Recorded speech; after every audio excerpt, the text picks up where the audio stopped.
all happening in real time. The push for digital dollar, a digital wallet, all roads leading towards the MOTB via this crisis, the straight closures, in and out, in and out. You know, oh, well, it's closed again. Open for 3 hours, closed again. You know, all being done on purpose. Shalom, first and foremost, like to give all praise to Yahweh, Ba'Hashem, Yahweh Shai, Ba'Hashem, Rakakadash, Dolan, the elders and apostles of Great Millstone, who are teaching this truth and sincerity. And a shout out to Yakims out there in the four quarters of the earth proclaiming this truth. Raka the Yahweh, Raka the Yahweh Shai, Ba'Hashem, Rakakadash, Rakatum. So here it is. The 10 shall hate the whore and burn her with fire, right? These, you know, aka the EU nations, well, here's another move. France pulling out of the US dollar. France's central bank has pulled its remaining gold deposit out of the US with a capital gain of $15 billion. Over the past year and a half, 129 tons of gold has been moved from New York back to France, while other gold stocks were sold off at record prices. The value of gold has more than quadrupled over the last decade. I'm joined now by international economist Vicky Price. Great to have you on the programme again. Vicky, why does gold still matter so much to central banks in 2026? I think one of the reasons for wanting to have more gold is to diversify away from the US dollar. One reason for that, but also to have basically a more mixed type of reserves that they can go to if they need to, and not be tied to one particular currency, because of course there are so many crises affecting different currencies in different ways. And more recently, the concern really that perhaps the US was exiting up to a point from the world trade payment system, and other currencies perhaps would become more dominant. But I think it's a double-edged sword in some sort of ways, if we can use that expression, because quite a lot of the increase in the price of gold that we have seen recently is precisely because the banks, the central banks have decided to have more of that gold. And of course what they're also trying to do is benefiting from that rise in prices by selling the old gold they hold, and then transferring that into the new type of gold with a lot more special markings and also environmentally sourced, which is what is now required under the new Basel III requirements, banking requirements for central banks. So there's a bit of that going on. So it sounds quite a lot like creative accounting, Vicky. I mean, look, so they haven't changed how much gold they hold. They've just moved it, haven't they, from New York? You see the new imprints on the gold. What do you think it says about confidence in geopolitics? They're going to put imprints in you. There is a bit of an issue, and of course, everyone is looking at everyone else, like Germany, which also has a reasonable amount of gold in the US. Would they do the same? Possibly, but I think they're taking advantage of the price that they're buying the new gold more cheaply, and they're able to transfer that money into better use. And suddenly, the central bank, the Bank of France, seems to be in a much better financial position than was the case just a few days ago. So there are all these little tricks, but there is no doubt that everyone is rethinking how you're positioning yourself for the future, and whether the world order has changed, and it has. There is no doubt about that. But it probably is more a question of just taking advantage of high price and selling that gold rather than anything else. And we have had various periods of that like that before. The UK sold loads of gold under Gordon Brown some time ago, and we've been regretting it ever since. Certainly have been. Look, from China to Poland, central banks are reshaping their gold strategies. Could this change how nations manage risk, how they protect their economic sovereignty?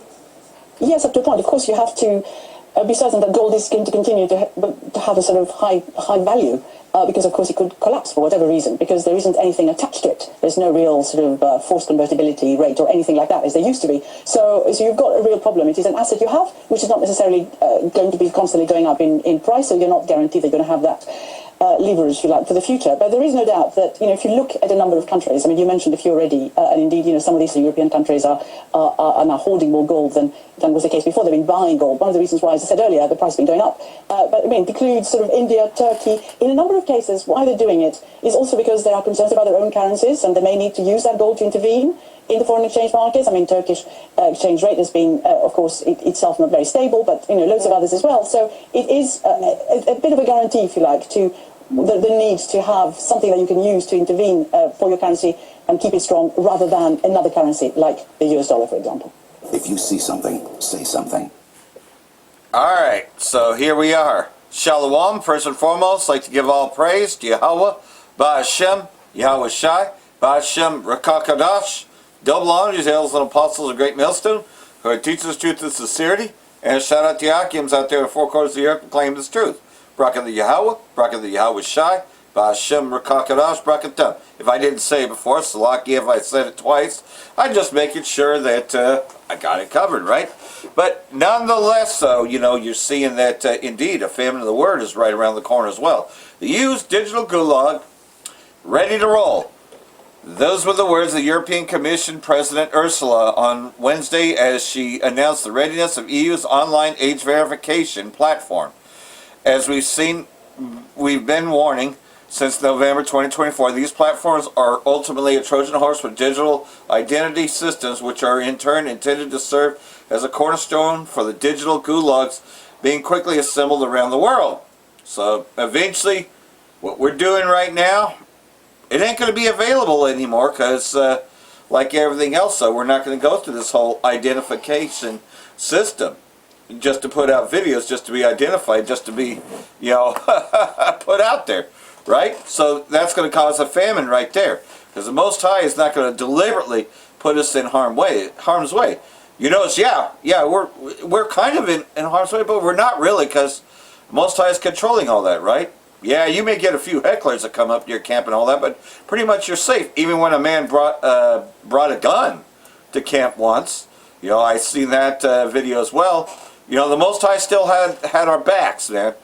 But there's coming a time, though, that He's not going to be sending us out there anymore because the word will have gone out. And those that chose to ignore it, well, quite simply put, the Most High didn't want you, and that's why you ignored it to begin with.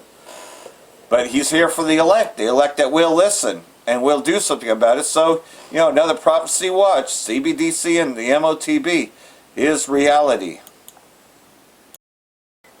So, like everything else, so their, prophet, if you will, their king, their savior, well, he promised a lot of things, and they'll never admit that he's failed them, but rather they'll pray to him, like the previous videos, if you hadn't seen it, where she's praying to Donald Trump.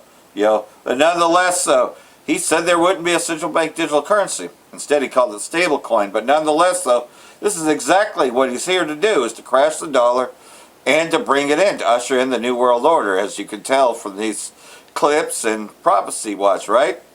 It's coming. Tonight, I'm also making another promise to protect Americans from government tyranny. As your president, I will never allow the creation of a central bank digital currency. You know I didn't know you know so much. Very well, New Hampshire, very smart people. Very current. You know what they're doing. Such a currency would give a federal government, our federal government, the absolute control over your money. They could take your money, you wouldn't even know it was gone. This would be a dangerous threat to freedom, and I will stop it from coming. This is what Trump says about outdated tech, after years of not fixing it. This could be perhaps the greatest revolution in financial technology since the birth of the internet itself. A lot of people are saying that. I don't know. What do you guys think? Yes? If you say yes, I'm saying yes. I think it's great that you're involved, I will tell you. Many Americans are unaware that behind the scenes, the technical backbone of the financial system is decades out of date, many years out of date. You know that. Paul and others are straightening it out, but payments and money transfers are costly and take days or even weeks to clear. We also called on Congress to pass landmark legislation creating simple, common-sense rules for stablecoins and market structure. There it is. With the right legal framework, institutions large and small will be liberated to invest, innovate, and take part in one of the most exciting technological revolutions in modern history. But that's still not the crux of what's going on. And that brings us back to Trump's stablecoin launch and his plan to create a privatized shadow central banking system centered around his family. So as we reported, this would essentially create a shadow central bank that undermines the United States monetary sovereignty. That's what's really going on here. It's so far along that the United States and the EU are basically in an economic arms race to build currency-backed stablecoins that can be used for global settlements before the Chinese do it. And the EU is already on its way. But Congress just made sure that we're going to lose that race because they just prohibited the Federal Reserve from doing it. Instead, they passed a trio of crypto bills that gives the advantage to private stablecoin issuers like Tether, Circle, and the Trump family to become the de facto digital currency issuer in the world. I guarantee that this is what Trump is really pissed off about behind the scenes because Modi, Xi, Lula, Putin, new Indonesian President Subianto are going to race both the EU and now the Trump family to build their own stablecoin system pegged to their own reserves and a basket of commodities. So that could completely upend Trump's plan to create private stablecoins pegged to U.S. treasuries. Shalom. First and foremost, I want to give all praises to the Heavenly Father, Yahweh Bahasham, Yahweh Shai, Bahasham, Rahabrash. Double honors to the apostles, the bishops, and the elders of Great Millstone who rule well. Peace and salutations, as always, to the elect, and as the scriptures say. All right. In the book of Proverbs 25:19, confidence in an unfaithful man in the time of trouble is like a broken tooth and a foot out of joint. And we are in a time of trouble. All right, we are in perilous times. Babylon the Great, all right, is suffering at the hands of the moves being made by the elites to crash the economy. All right, and wisdom and knowledge is going to be the stability of our time, as you can see. All right, Donald Trump in 2024, okay, he galvanized the minds of the people, by playing on what was hot, the talking point of a deep state, the talking point of all of these pedo rings, which he promised to drain the swamp. He promised that he was going to, imprison all of these, elite pedos and bring justice to those who were involved in the pedo rings, right? He promised that he would never bring a central bank digital currency. He promised no more wars. All right, now that we are pretty much, into his presidency, we can see that he's pretty much reneged on all of those promises. And, they're checking out what people are arguing about online and what people here in America, were crying about, the deep state, the Dems giving power to the globalist. And Trump was supposed to represent something contrary to that. But as we are watching him, all right, he's doing the same thing, all right, but from a different wing. All right, you have the right wing, you have the left wing. And pretty much both are pretty much pushing you towards the same destination. As we read in Revelation, the 13th chapter, he had two horns like a lamb and he spake as a dragon. And they're on their way to speaking as a dragon, which is associated with draconian measures, financial collapse, which is going to usher in a digital system. All right. And, a caller recently, called into, the ISUPK hotline, and asked about digital money and the technocracy and all of the things we see being built. And they just coined it as a conspiracy theory, something we shouldn't worry about. But this very system will be in our faces, all right, before you know it. And we're going to have to live by faith, because this is all tied to our temptation, because how we buy and sell, all right, was usually through what? Either credit cards or, money, paper money, all of that, is getting ready to be, all right, ushered into this digital ID, digital money. And 1 year in, is America the crypto capital Trump promised? With new laws, clear rules, and national Bitcoin reserve in place, Trump's first year back turned crypto into a regulatory, all right, minefield to a more legitimate industry. But even under a friendly White House, its volatility, all right, refuses to fade. So he promised you that he wasn't going to bring about a central bank digital currency because of the control it would give the elites and how bad it would be for citizens. But with this Genius Act came the stable coin, which if we have time, we'll show you that the stable coin pretty much is a central bank digital currency, but through a private means. Okay, it wouldn't be through the Federal Reserve, it would be through private means. And pretty much it's the same thing. And he's literally leading the American people into the MOTB infrastructure, man. Okay? He literally, okay? And now you have this Clarity Act. The Clarity Act is a threat to economic sovereignty, so why is Donald Trump so keen on it? Okay, and I asked here, what is the Clarity Act and what is the tension? Because if you look at the news, there's tension between Trump and, the banks, because they're all in a race. All right, as they're entering into the MOTB infrastructure, they're all in a race on who's going to control what, who's going to have what. As you see, Trump is trying to put his children in command of, particular happenings. All right, but just like these devils have always done, they're going to go to war with each other. They've never been able to agree and just chill and rule. All right, it says the Clarity Act is basically about who controls money in the future. Banks or crypto networks. What the Clarity Act is, all right, basically it's a digital asset market. It's a major U.S. bill meant to set clear rules for crypto and digital assets, define who regulates what, all right, and so forth. Okay, it's trying to bring crypto into the official financial system with clear laws. Okay, so a central bank digital currency is coming.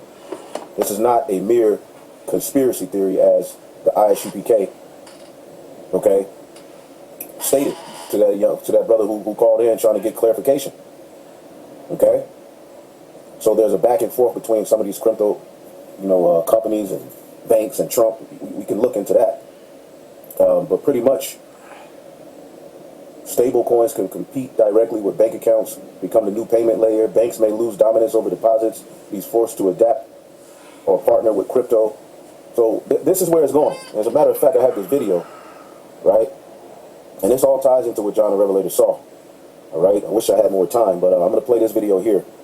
All right. Billionaire hedge fund manager Ray Dalio just told Tucker Carlson that central bank digital currencies are coming.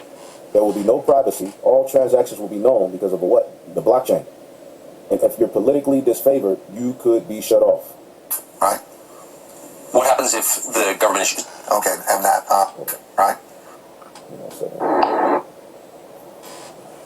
Right. What happens if the government issues digital currency?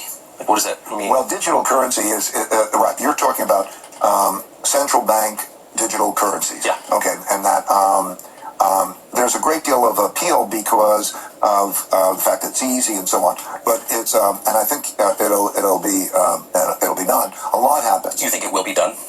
Yeah, I think it's. But what happens in the digital currency? Of course, it's easy to transact and so on. Almost, and it'll be like money market funds. I think you can just tell the dude's lying. They're gonna enslave your ass with it. Okay. Yep. The question will be first. Will they be able to offer interest? So there's a debate now as to whether they will be interest. If they're not able to offer interest, and there will be a debate, probably they won't be, but then they're not an effective vehicle to hold it in because you'll have the depreciation. You'd rather hold it in a money market fund or a bond, but that's the debate. There will be no privacy, and it's a very effective controlling mechanism by the government. What I mean is all the transactions will be known, all transactions done with digital. It won't be a black market. You won't be able to cut hair on the side and get paid. They want everything under their scopeo. Okay? And if you're not in favor with them or their system, they have the power to cut you off from buying and selling.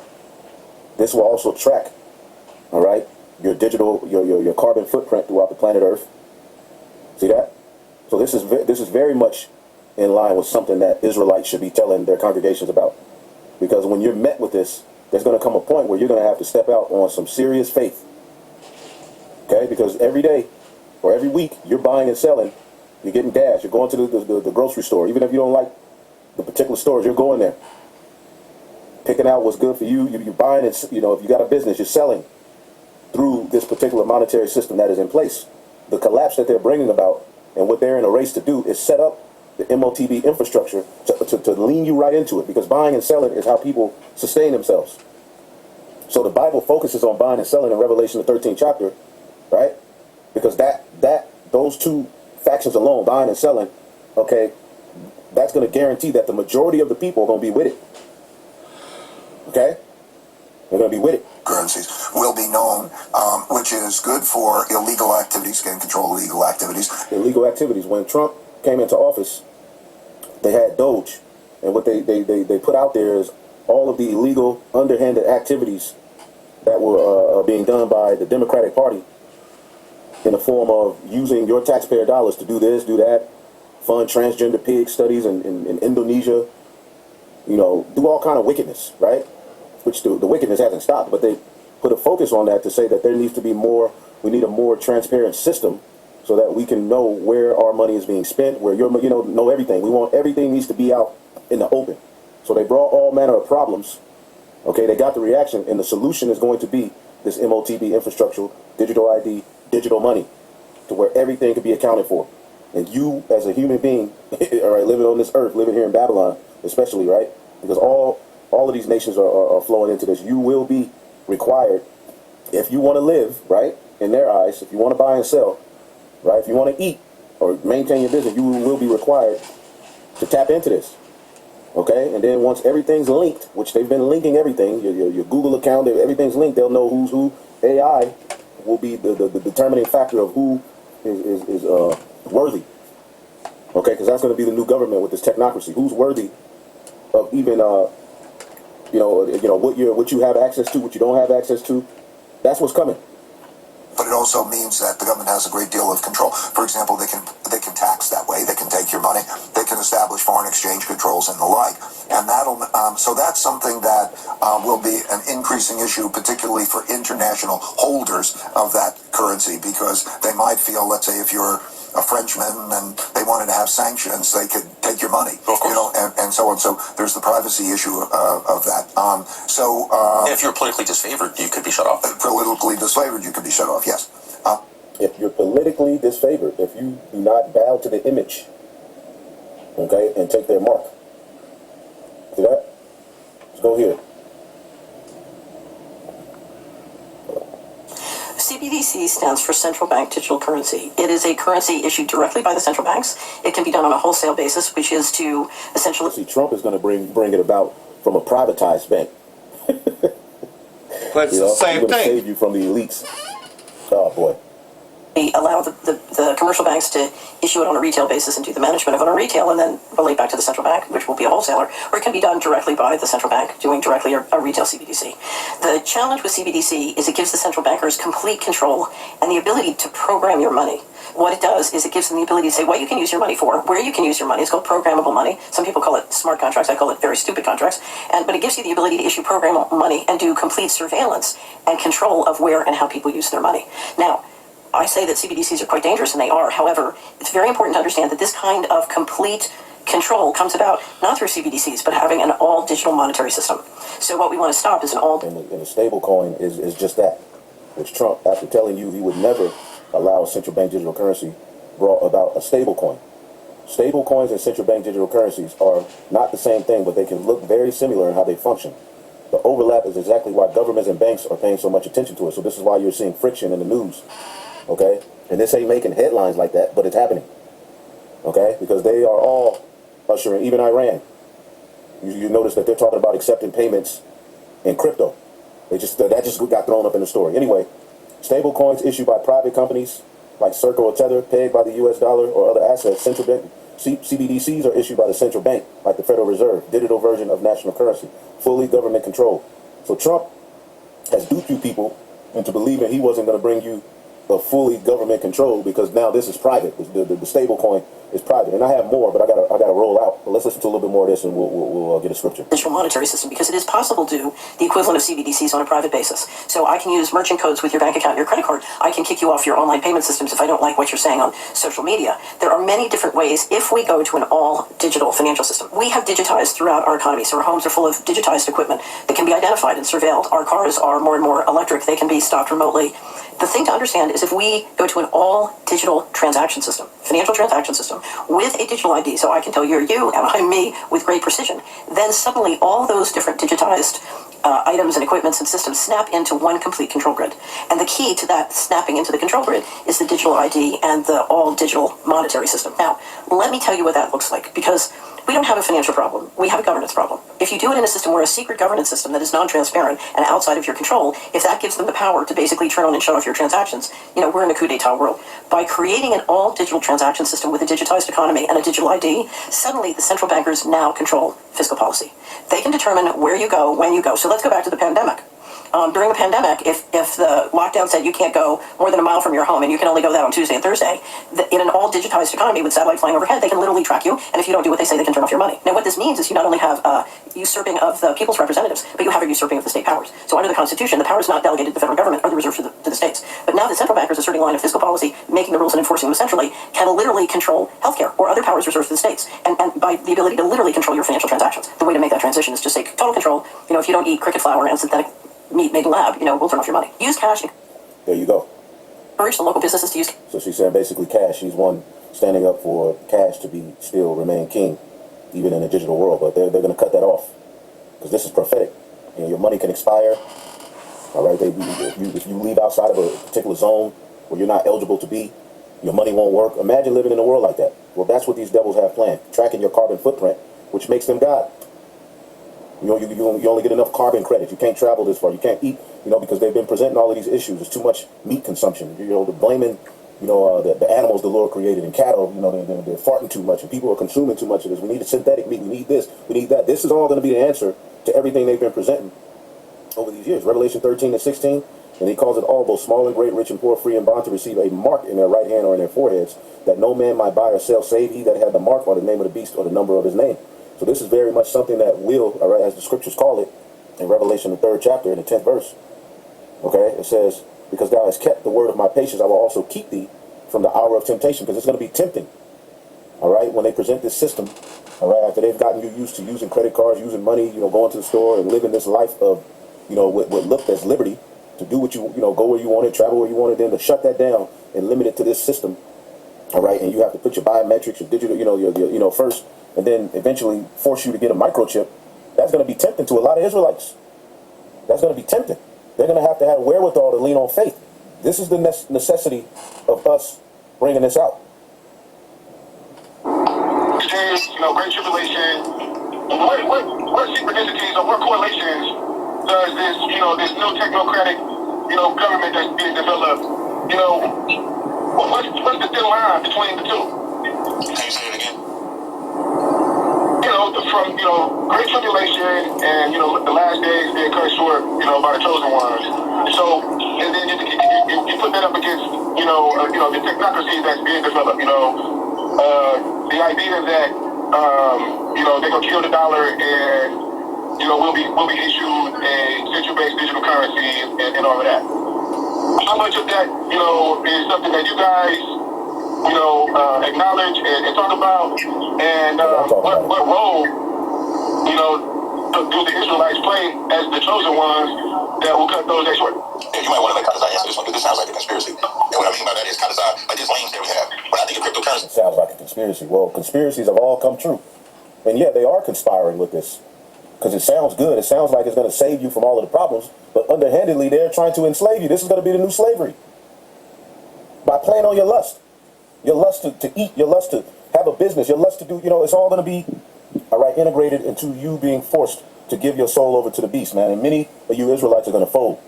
Yeah, I think of fake money. That's what my brain says. My brain says that it's nonsense. My brain the dollar is fake money. There's no control. That's what my brain says. But I think Kadazai may be able to talk about it more intelligently than I can. Because I don't know if you want to chime in on that, because I don't trust crypto at all. Okay. You can just see, as far as whatever their plans are their plans. And they slide over with cryptocurrency. If whatever the hell they do, ain't shit you can be able to do besides preparing with your people. Imagine you trying to keep order. We got time that we saw that. See, now he's just talking about his leader, and not what the Lord said. Not what Habakkuk said, living by faith. Not being prepared to give things up. Not preparing yourself not to bow the knee to the image of Baal. But General Yohana said. It's like we don't have a government. Either there's time that we start relying on each other. So it's time to act as if you don't have a government. What does that mean? What does that entail? Anarchy, right? You understand that we need our own medical supplies. You understand? These are the same niggas that told you to get the jab talking about we need our own medical supplies. We need our own food supplies, so on and so forth. We gotta stop. Okay, stop with the, and this is only for you, this is for everybody. Stop with the Alex Jones and all this extra shit that goes on out there. What I mean is, white people are worried about that. You know what I'm saying? Like, white people worry about martial law. White people worry about, you understand, cryptocurrency and all this. You know what I'm saying? When, you know what I mean? Like, the vast majority of us, you understand, like, when it comes down to it, don't even got 401k in a lot of different areas. You know? And this is the thing. The whole world is getting ready to be tempted with this. See that? The whole world, man. But this is your so-called no cowards, leaders of Israel, telling you not to tap into prophecy. And this is not something you should be tapping into. But we clearly see the world around us is centered around this system, man. Okay? And if they told you to take the jab, and their leader said, do you think God cares if you take a microchip? Which is not medical information. Then what the hell you think they're going to tell you when this comes? Yes, your leader, General Yohana, said, do you think God cares if you take a micro C hit? They promoted the jab. Now, Tazariak says he wouldn't take the chip, but his leader said, you think God cares. So what do you think Jake, who's all in their flesh and of this world, is going to do with their fringes on? They go fold, man. Shalom. So, like everything else, most will fall that follow a very bad leader, but that's all done on purpose. And everything's ushering this in. Now, you're hearing rumor of war, but this will come to pass. Turkey and the Israeli state will go to war very shortly here. The Israeli state is not done. Turkey is in the way of the greater Israel project. The chance of Turkey-Israeli war has never been more real. Recent media frenzy about open threats from Ankara may have been just that, but the slide toward actual conflict is there. Latest wave of discussion about a possible Turkish-Israeli confrontation was triggered by media reports claiming that President Erdogan threatened to invade the Israeli state. I'm sure that they twisted his words. However, though, he did say he would intervene on behalf of Palestine because he's been very open about that. Soon afterward, however, that interpretation was challenged to Turkey. The specific quote turned out to be old and taken out of context, and Turkish voices insisted that Erdogan made no direct statement about being prepared to launch a war against the Israeli state. Still, he has undeniably been escalating harsh words towards Israeli state, because it's not rhetoric, and he has compared Prime Minister King Bibi to Hitler. Yeah, that's not rhetoric. That's actually true. But nonetheless, though, this really has a lot to do with the issues on Palestine. But it also has to do with issues in Syria, which Turkey has its interest there as well. So like everything else, though, people are going to bug out, and it's just a matter of time.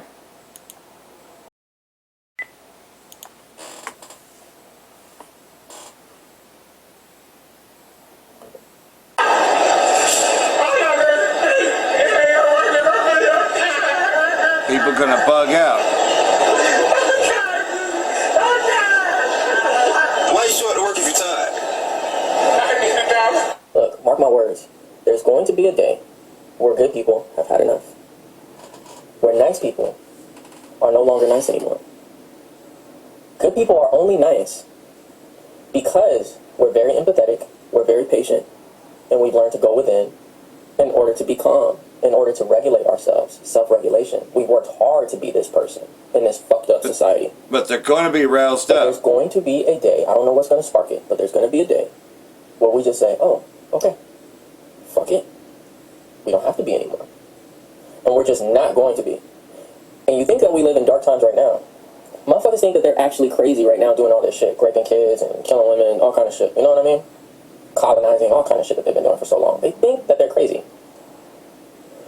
But when nice people, when good people are done being nice, you're not going to have a day where you go outside and shit is pretty anymore.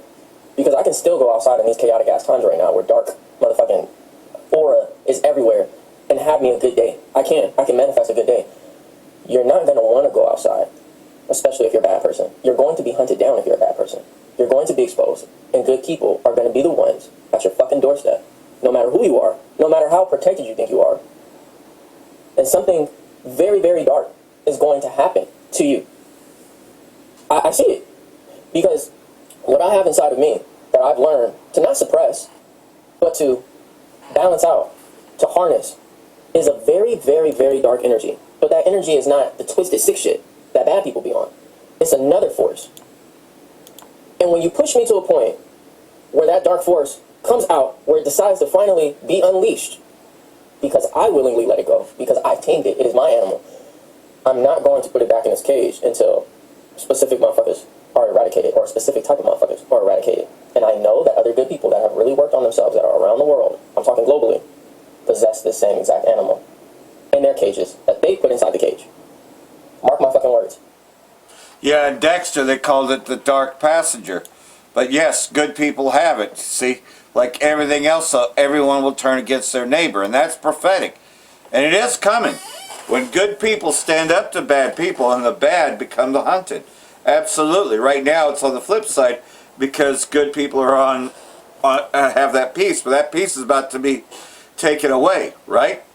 And like everything else, so as you could tell, the internet went down, so I had to switch servers. I have an alternative switch that I can hit, so that way I can keep doing videos. But if I was in the middle of a live, it would have cut off my feed completely. But that's why I put a lot of things into the VLC player, as you can tell. Because, this devil, man, he does not like what we do here. How the U.S.-Israeli war against Iran eclipsed the crisis in Sudan. With global attention now squarely fixed on the Gulf, Sudanese warring parties may double down on the conflict economy. After 6 weeks of escalating violence in the U.S.-Israeli war against Iran, fragile 2-week ceasefire programmed by Pakistan early April, the Israeli Prime Minister King Bibi says Tel Aviv has its finger on the trigger to resume war at any moment. There's no defined script for the conflict, which is playing out in real time. Where an ongoing civil war has already ravaged state institutions, displaced millions, and shattered fragile hopes for internal peace, which is about Sudan, North Africa, right? All of them, talking about the areas of Kush, well, you're seeing it. Understanding why this distinct conflict matters to Sudan is not initiative, but it is essential.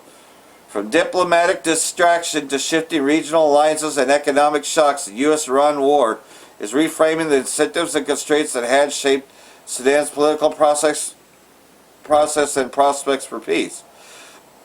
Basically, you know that the scriptures say Ethiopia, all of them, right? Because they're all going to be into a global conflict. It's a global war. It's the third world that cometh quickly, so everybody's going to be against each other, right? And then you got this going on. Now it's common knowledge. I mean, there's no disputing. It's not just, as you would say, conspiracy theory, but rather a fact. Katie Curry freaks out over rise in cancer in people under 50, but ignores the obvious C-19 jab as the possible culprit. Can't imagine what it could be. Former NBC host turned podcaster Katie Couric was brutally trolled after a clip showed her eager to find out what's behind the recent rise in cancer in adults under 50, with blatantly ignoring the C-19 vaccination as a possible triggering mechanism. So like everything else, though, this is her right here. What the fuck is going on? I had coffee with an oncology fellow about 2 months ago, and she said, I had a very rough day. I just had to tell a 21-year-old college student with no family history that he had stage 4 colorectal cancer. And I'm hearing more and more about people in their early 40s, 30s, even 20s being diagnosed with this disease at an advanced stage, often metastatic colorectal cancer. I can't even tell you guys how crushing it is. And of course, I'm excited about trying to figure out why this is happening. You know, epidemiological studies are so hard to conduct, but there is something going on in our environment. It's not just obesity or sedentary lifestyle. You know, it's a confluence of things that include ultra-processed food, maybe microplastic, forever chemicals, overprescription of antibiotics. I don't know what is happening, but something is going on. And there are 17 cancers are increasing among people under 50. So what the fuck is going on? So there it is. But she won't say that the vaccination had everything to do with it, right?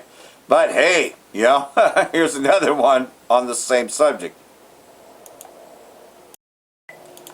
At one point, you couldn't even play this on YouTube, but things have changed now because I wasn't even on YouTube during the time that everything was so-called medical misinformation, but now they've kind of lightened up on it, and not to mention they do double checks before you even publish a video. So, you know, now able to put in some facts there because they did take that away, but like everything else though, you know, eventually that this word is going to no longer be on here with everything else you see in place, you know, and you thought that it was bad about the medical misinformation. Just wait until, you know, Trump implements the policies that are going on over in the EU. So there will be a lockdown on the internet, and this word, you know, will have gone out completely, and you just won't find us anymore. We won't be on YouTube or any of them places anymore. No more BitChute, Odysee, and Rumble. If you were like me and you found other places to, you know, you're just not going to be able to have it anymore because of the whole online ID. It's all happening, though, but nonetheless, though, you know, we know what the culprit is for all these other things. Alright guys, I'm going to leave a link in the description box. Over 1,000 published studies provide evidence that the COVID-19 quote-unquote vaccines are dangerous. Show me the science. Guys, it's got all the links here too. All the links. The Lancet, ScienceDirect.com. Okay, all these things, showing all the links. Over 1,000. Okay, let's just fast scroll. Look, we're already down to like 252. Alright, they're all here, all the links. Okay, guys? So I will leave this link in the description box. Share this with people who say that they're completely safe and effective, and people are making things up. There's been no publishings, there's no nothing. And we know that this is a hair of the actual incidents, because even VAERS doesn't report everything. It's 1%. Okay? Short, to the point. Leave you guys a link in the description box. Later, everybody. So there it is. Link in the description box, and there it is, right there if you want it. You know? So. you would just click it on, you know, from his video. So there it is. It's a whole web page. But hey, you know, we're past the great I told you so, right? Told you not to get it, right? If you were listening to the true teachers of Great Millstone, Apostle Tahar said he wasn't taking no goddamn test. And you know what? Those of us that follow after Apostle Tahar, who is the true leader of Israel right now, didn't even take the goddamn test. We stood right with him and we said no to any test.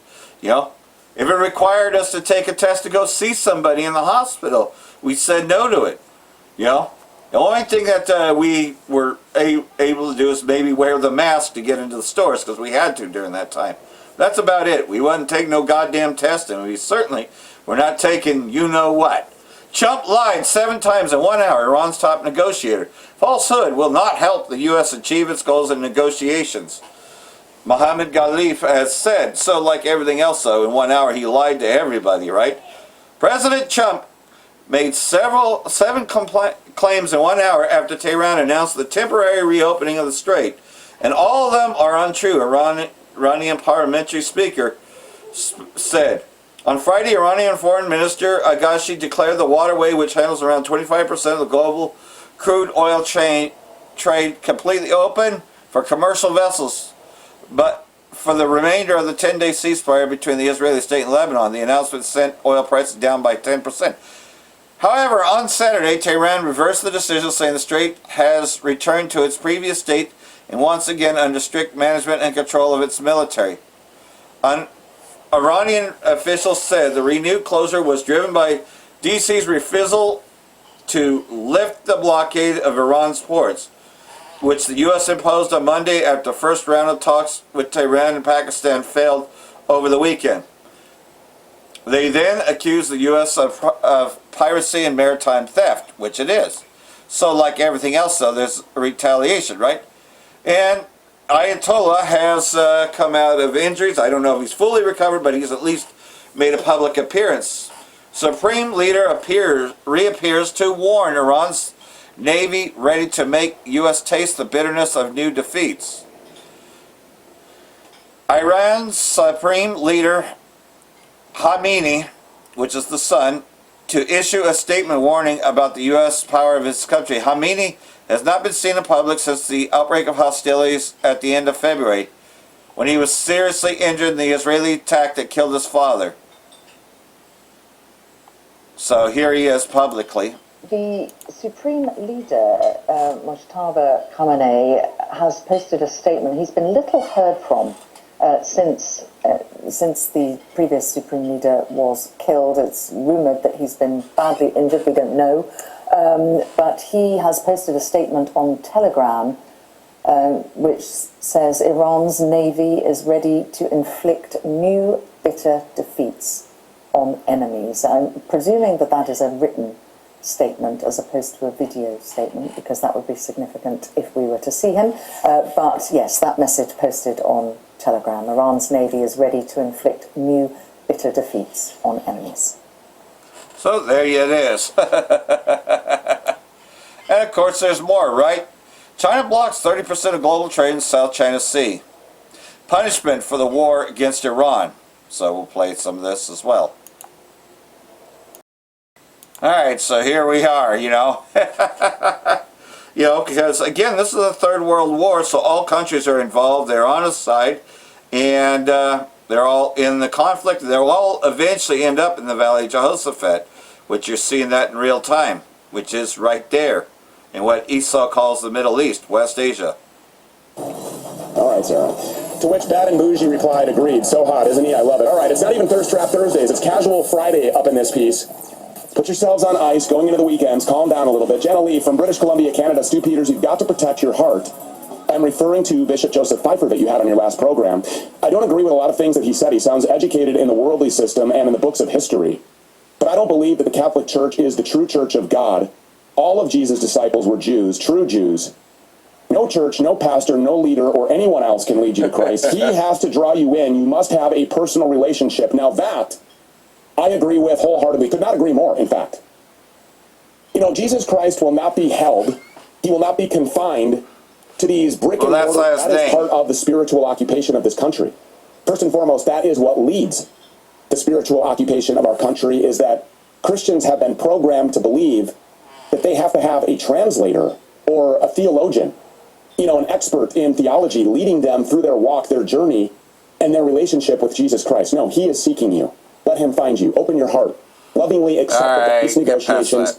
They show no. Trying to get into the I thought war to myself, you know, it would be hard for a lot of people to imagine a situation in which tomorrow could be worse for the United States than it was today when it comes to the ongoing situation in the Middle East and across the wider Eurasian landmass, where this country remains entangled, remains embroiled in multiple wars on multiple fronts, all of them, of course, for Israel.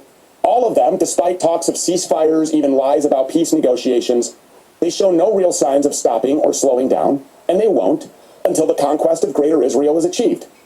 If anything, these wars show signs of expanding, not just in their kinetic context, not just bombs and missiles and blood and death and destruction and mayhem. And now more than ever, I believe that American young men are in even more immediate danger than ever before of being sent into Iran and sacrificed on the altar of Greater Israel. More blood for Zion. And the war is not just expanding to include full-scale ground operations. It's not even just expanding to include only America's allies, but now it appears to be expanding to include Iran's allies as well, which I always said would happen. Allies like China, another BRICS nation, the most populous country in the world with a navy that completely dwarfs that of the United States, and a navy God Magog, right? From Reuters, Russia, is now activated in the South China Sea to block ships from the Philippines from accessing shoals that are frequented by Chinese fishermen. This isn't about fishing. They're not hoarding marlins, okay? It's a whole lot bigger than that. It's much more impactful than that.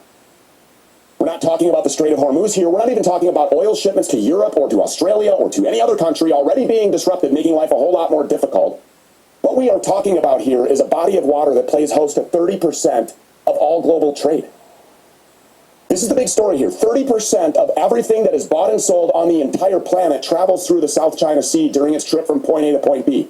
And now, under the guise of a fishing rights beef with the Filipinos, the Chinese government, just as unprecedented American firepower rolls into their hemisphere, have decided to respond by militarizing the South China Sea, or at least what they say is a portion of the South China Sea, which, as always, anywhere that any of this plays out won't remain. There you go. China's now into the conflict. A portion. They're not just taking 10% of Lebanon. That's guaranteed. And just the same China isn't going to just be blocking off access to sea shoals for very long. Nothing happens in a vacuum, and decisions like this one aren't made in isolation. China is sending a message here. They're saying we are in control of global trade. We are in control of the South China Sea. The South China Sea is at the center of global trade, and while the Trump administration might try to be cute and think that they can shut down or blockade the Strait of Hormuz, okay. Well, the Chinese know that they can shut down the South China Sea, and they are letting all of us know that they're willing to do it. And, you know, keep in mind, in a situation like this one, if China really does close down the entire South China Sea or make it more difficult than ever before to traverse, it is the United States, it is Americans who will be disproportionately impacted. This country has shipped its entire means of production to China. We don't even make our own medicine. We don't make our own clothing. We don't make anything anymore. It's all made in China or somewhere else in Southeast Asia, somewhere else dependent on the South China Sea to get those products loaded onto a ship and bound for the United States. Seemingly not for long. Pretty soon you won't even be able to buy a cell phone because, yeah, we don't make those either. We do, however, surveil them, or at least our occupied government surveils them, and now, using this war with Iran, using fake 20-year-old propaganda claims that sleeper cells full of, you know, radicalized Iranians or other Muslims have set up shop all over the United States and are preparing to unleash another 9/11, or maybe even another Holocaust, the Trump administration and the wider Republican infrastructure in D.C. have decided to pursue an extension of FISA. You know, the warrantless surveillance program that Trump campaigned on ending because he claimed to be a victim of it, the victim of it. Of course, just like any other Jew, whenever Trump claims to be the victim of something, he'll eventually just flip it around and weaponize it against those who come to his aid, like the American people. And so now, not only is this country entangled and embroiled on multiple wars, on multiple fronts, all for Israel, not only is our occupied government intentionally inflicting absolutely suicidal, catastrophic national security and economic wounds on this country and every American that lives in it, but now we're being surveilled in the name of Israel, Edward Snowden style. Don't worry, things are looking up now because, at least according to Lindsey Graham, things are looking really good now because Donald Trump himself personally is now directly involved in the negotiations with the Iranians. Take a look. Donald Trump, President Trump, our guy, is directly talking to the Iranians. He is negotiating himself. Italian He was on the peace is phone with coming. the Iranians a couple of days ago, and it got rather sporty, to the point that President Trump loudly told Iran what would happen if they keep playing games. He actually lost his voice. I'd hate to be the Iranian on the receiving end of that. So President Trump is now directly involved in the negotiations. Now, what do I think is going to happen? I don't think President Trump is going to agree to the concept that Iran has the right to enrich. If they promise not to enrich for 1,000 years, and you acknowledge they had that right, we have lost the game. A state-sponsored terrorism who's been cheating for decades has no right to enrich. A country with American blood on its hands has no right to enrich. What blood? A country who wants to destroy Israel has no right to enrich. A country who's killed 45,000 of its own citizens has no right to enrich uranium, no matter how long they promise you they won't do it. Don't give in to the idea they have the right to enrich. They do not. It would be a fatal mistake, and Trump is not going to do that. Okay. I think that we could probably pretty safely add that to our list of things that never happened. Donald Trump, in the wake of a completely and totally failed uranium heist operation that has made America look even more weak and more incompetent than ever before on the world stage, didn't get on a phone call with the Iranians and scream at them until he lost his voice. And the Iranians weren't sitting there trembling on the other end of the call, taking Donald Trump's abuse. Yeah, they weren't shaking in their boot, bargaining to not enrich uranium for 1,000 years. Is anyone even hearing this anymore?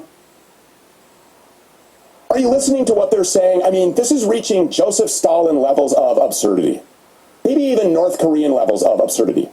Our dear leader loves us so much that he got on the phone with Iran and he screamed at them until he couldn't scream anymore. Dear leader, he loves us so much that he sacrificed his voice for us. Thank you, dear leader. Thank you. That's what these people sound like.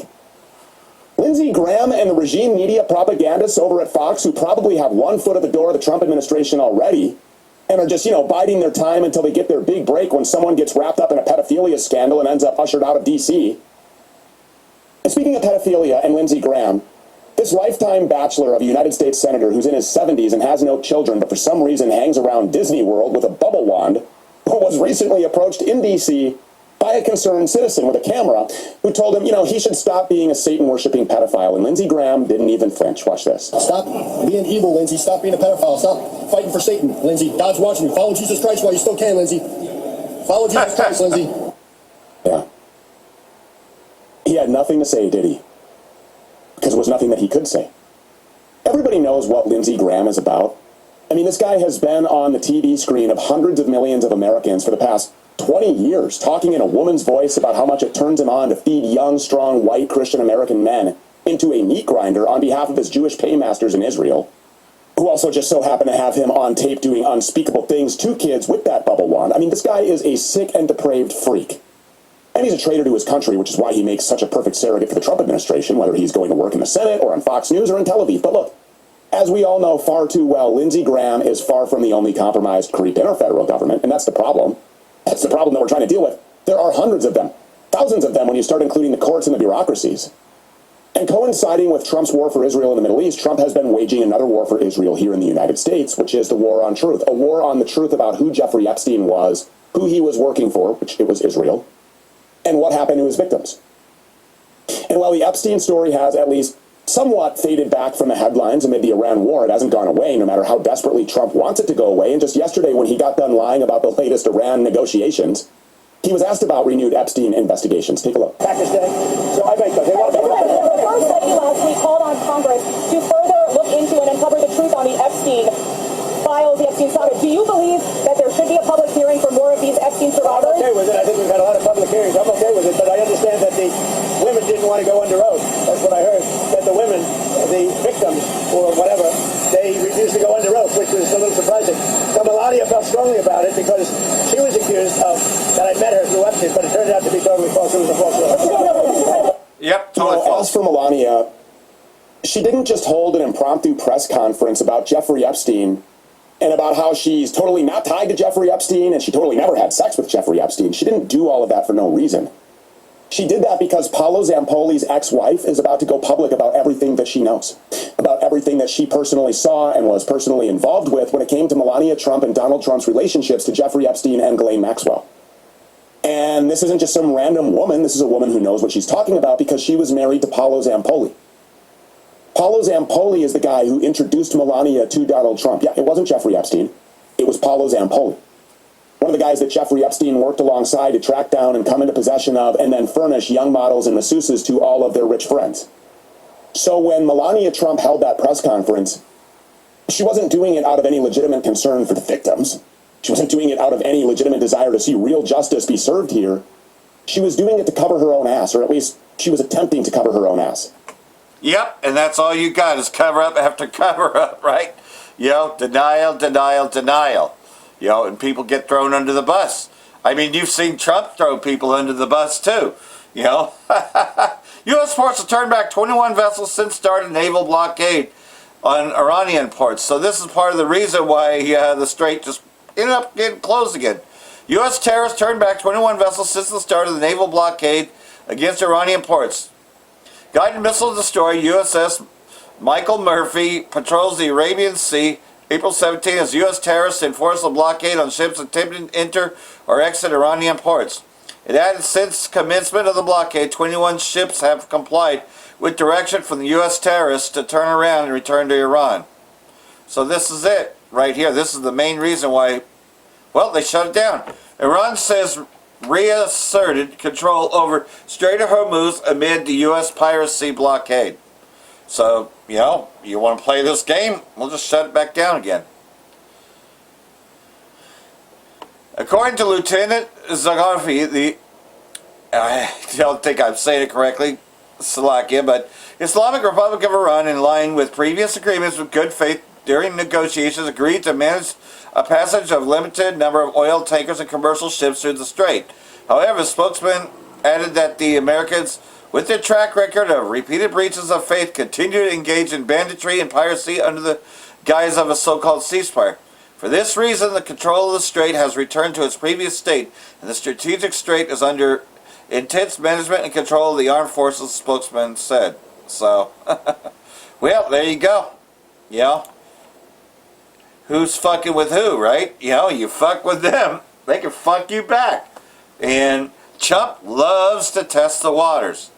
Iranian gunboats opened fire against tanker as Hormuz closure sparks maritime chaos. UK Maritime Trade Operations reports that a tanker was approached by two IRGC gunboats with no VHF challenge and then fired upon. So like everything else, so they were attempting to still try to go through even after they were told to turn back. UK MTO did not provide any further details about the two Iranian vessels that fired on the tanker on the type of weapons used in maritime incident, which was reported to have occurred 20 nautical miles northeast of Oman. I thought that their entire navy was blown up. Obviously not. I mean, who's the liar here? Trump threatens to bomb Iran as strait tensions escalate. Trump warns strikes may resume as Iran ties Hormuz access to U.S. blockade with uncertainty over ceasefire. U.S. President Trump threatened again to resume military strikes against Iran if long-term agreements not reached by next week, even as he pointed to unspecified good news. Speaking to reporters about board Air Force One, Trump said, "We received good news 20 minutes ago and it looks like things are going well." So, like everything else, so, you know, says one thing, does another. Shouldn't be surprising. But here's somebody else who's trying to, you know, negotiate the strait without the U.S. 12 plus countries signed on for a mission to keep Hormuz open, including UK and France. That's because, well, the UK, good luck with that because they just helped join the war against Iran. So since they were complicit in that, I'm not sure that but France on the other hand did not lend any hand whatsoever. So this, they might actually have good luck. Over a dozen countries are willing to contribute to an international mission to keep the strait open, UK Prime Minister Starmer said. European officials said the mission could take any forms that would depend on circumstances. And they're not looking for an armed conflict with Iran, they're just looking to talk to them to say, well, can we move our vessels here? On Friday, around 50 countries from Europe, Asia, and West Asia attended a virtual conference chaired by Starmer and France's Emmanuel Macron. Starmer and Macron both refused to be involved in President Trump's blockade of Iran's ports on the strait, but said they are willing to be involved in a peacetime mission to protect maritime trade. So like everything else, so, you know, that's what happened. You can see that they did have a meeting there.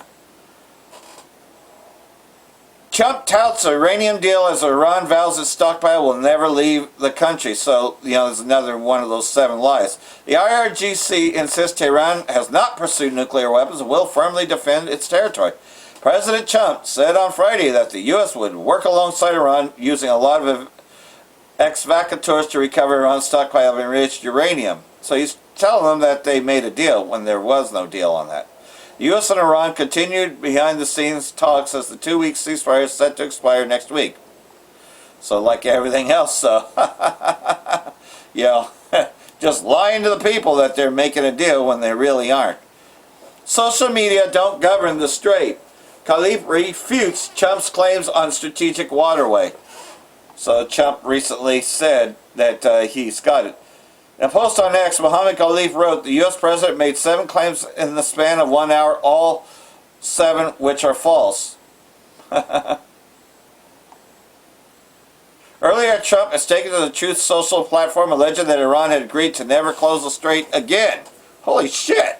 He also claimed that the United States naval blockade will remain in full force and effect as it pertains to Iran. Only such time as our transaction with Iran is 100% complete, Trump said. Additionally said ceasefire negotiations should go very quickly and the most of the points that are negotiated. Khalif, however, asserted that if the blockade continues, the strait would not remain open. And that's what happened. It got closed. So, you know, and then got one more here defending this gospel as we usually do. Actually, I'll just leave it for the next video. So I am running out of time.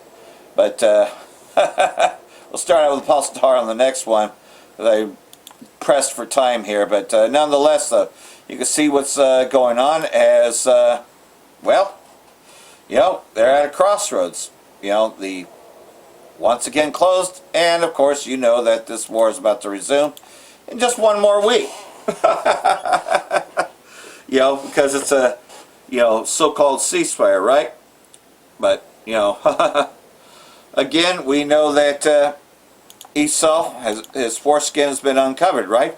You gotta hide behind anything anymore. Everybody is sick of his lies, and they know that, you know, there's nothing but pedophiles in power. This has been known for a while, and people are sick of it. Jeremiah chapter 49, verse 10, I have made Esau bare, I've uncovered his secret places, and he should not be able to hide himself. His descendants are plundered, his brethren and his neighbors, and he is no more. In other words, he has nowhere to hide.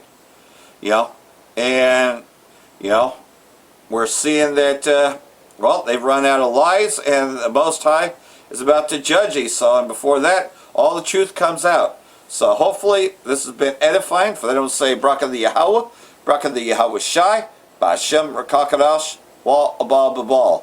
Brakatham, Jehovah elect, Shalom.